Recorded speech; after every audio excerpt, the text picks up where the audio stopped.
सोचिए कि कनाडा ने हाल ही में 80% इंडियन स्टूडेंट वीज़ास रिजेक्ट कर दिए हैं। ये सिर्फ नंबर्स की बात नहीं है, बल्कि इससे जो सोशल और इकोनॉमिक असर हुआ है वह बहुत बड़ा है।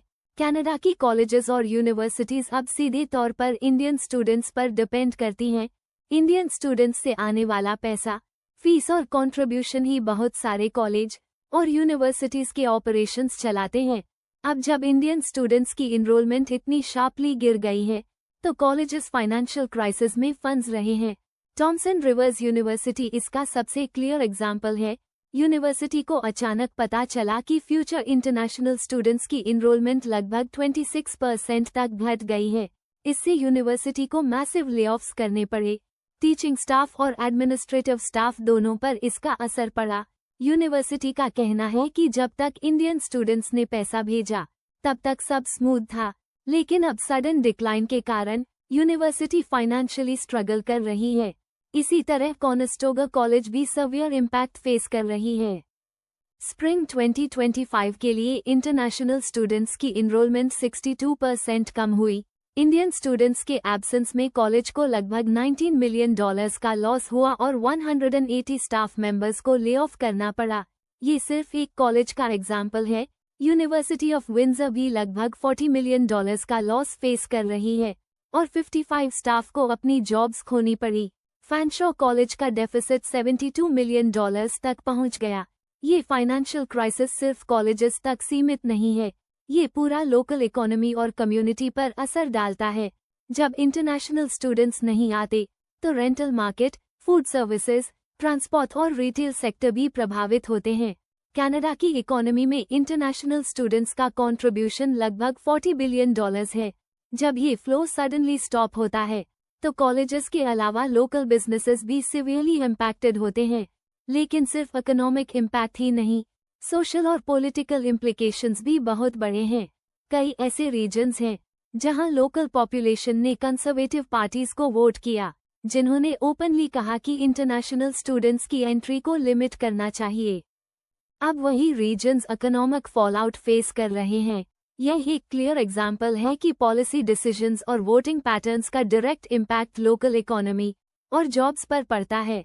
इसके अलावा रेसिज्म और हेट क्राइम्स की बातें भी सामने आई हैं, खासकर विजिबल माइनॉरिटीज जैसे सिख कम्युनिटीज पर डिस्क्रिमिनेटरी अटैक्स रिपोर्ट हुए। ये सिर्फ इंसिडेंट्स नहीं है, बल्कि इंडिकेशन है कि इंटरनेशनल स्टूडेंट्स को रिस्पेक्ट और सेफ्टी का एनवायरनमेंट देना कितना जरूरी है। जब इंडियन स्टूडेंट्स जैसी कम्युनिटीज को पैसा भेजने और एजुकेशन परस्यू करने से रोक दिया जाता है, तो कॉलेजेस और यूनिवर्सिटीज को डायरेक्ट फाइनेंशियल और सोशल कॉन्सिक्वेंसेस फेस करना पड़ते हैं। अब कॉलेजेस को ड्रास्टिक मेजर्स लेने पड़ रहे हैं। Massive layoffs, early retirements, program cuts और कैंपस सर्विसेज के रिडक्शन जैसी स्ट्रैटेजीज अपनाई जा रही हैं। जिन स्टाफ की सैलरीज इंटरनेशनल स्टूडेंट्स के फीस से चल रही थीं, अब उनके लिए जॉब्स खतरे में हैं। डोमेस्टिकली फंडेड स्टूडेंट्स की इनरोलमेंट बहुत धीरे धीरे बढ़ रही है, लेकिन वह इंटरनेशनल फीस के लॉस को कॉम्पनसेट नहीं कर पा रही है। इसके अलावा कनाडा की यूनिवर्सिटीज का इंफ्रास्ट्रक्चर भी इम्पैक्ट हुआ है। उदाहरण के लिए, कॉनेस्टोगा कॉलेज में क्लासरूम्स और एसी सिस्टम्स की मेंटेनेंस पर भी इफेक्ट पड़ा। जब इंडियन स्टूडेंट्स का पैसा आता था, तब कैंपस फैसिलिटीज ठीक तरह से ऑपरेट होती थीं। अब जब स्टूडेंट्स की एब्सेंस के कारण रेवेन्यू डिक्लाइन हुआ है, कैंपस फैसिलिटीज पर भी असर पड़ा है। ये सिचुएशन दिखाती है कि ग्लोबल एजुकेशन मार्केट में इंडियन स्टूडेंट्स की इम्पोर्टेंस कितनी बड़ी है। कनाडा की यूनिवर्सिटीज ने पहले इंटरनेशनल स्टूडेंट्स के पैसे को प्राइमरी रेवेन्यू सोर्स माना और उनके बिना ऑपरेशंस कोलैप्स की तरफ बढ़ रहे हैं। ये सिर्फ कनाडा तक सीमित नहीं है, बल्कि ग्लोबली यह मैसेज देता है कि कंट्रीज और यूनिवर्सिटीज जो इंटरनेशनल स्टूडेंट्स पर डिपेंड करते हैं, उन्हें स्टूडेंट्स को रिस्पेक्ट, सेफ्टी और फेयर ट्रीटमेंट देना अनिवार्य है। फाइनेंशियल लॉसेस के अलावा, ये सिचुएशन यूनिवर्सिटीज को रीथिंक करने पर मजबूर कर रही है कि उनकी लॉन्ग टर्म स्ट्रैटेजी क्या होगी। अब कॉलेजेस को डाइवर्सिफाई करने की जरूरत है, ताकि वे सिर्फ इंडियन स्टूडेंट्स पर डिपेंड न करें। Alternative revenue sources, domestic student engagement और स्कॉलरशिप्स के लिए प्रोएक्टिव पॉलिसीज बनाने की जरूरत है। स्टूडेंट्स के पर्सपेक्टिव से भी यह एक लर्निंग मोमेंट है। अगर स्टूडेंट्स सही तरीके से इन्फॉर्म्ड और अवेयर रहें तो वे अपने राइट्स और कॉन्ट्रीब्यूशंस के लिए डिमांड कर सकते हैं। इंडियन स्टूडेंट्स की मेहनत, इन्वेस्टमेंट्स और एस्पिरेशंस को रिकॉग्नाइज किया जाना चाहिए। जब कॉलेजेस और कम्युनिटीज इंटरनेशनल स्टूडेंट्स के पैसे लेते हैं तो उन्हें रिस्पेक्ट और फेयर ट्रीटमेंट देना अनिवार्य है। यह एंटायर सिनेरियो एक वेकअप कॉल है कि पॉलिसीज, वोटिंग डिसीजंस और सोशल एटीट्यूड्स का डायरेक्ट इम्पैक्ट इंटरनेशनल एजुकेशन और लोकल इकोनॉमी पर पड़ता है। कनाडा की यूनिवर्सिटीज, जो ईयर्स तक इंटरनेशनल स्टूडेंट्स पर हेविली डिपेंड कर रही थीं, अब फोर्स्ड हैं कि वे अपनी स्ट्रैटेजीज और प्रायोरिटीज को एडजस्ट करें। स्टूडेंट कम्युनिटीज के लिए भी यह क्रिटिकल लेसन है कि अपने कॉन्ट्रीब्यूशंस को अंडरवैल्यू न होने दें। यदि कॉलेजेस, स्टाफ और लोकल कम्युनिटीज इंटरनेशनल स्टूडेंट्स के एफर्ट्स और पेमेंट्स को इग्नोर करेंगे तो कॉन्सिक्वेंसेस फाइनेंशियल और सोशल दोनों होंगे। ये सिचुएशन दिखाती है कि रिस्पेक्ट और म्यूचुअल बेनिफिट इंटरनेशनल एजुकेशन में सेंट्रल होना चाहिए। इस कॉन्टेक्स्ट में स्टूडेंट्स को इन्फॉर्म्ड रहना, अवेयर रहना और अपनी कंट्रीब्यूशन की वैल्यू डिमांड करना चाहिए।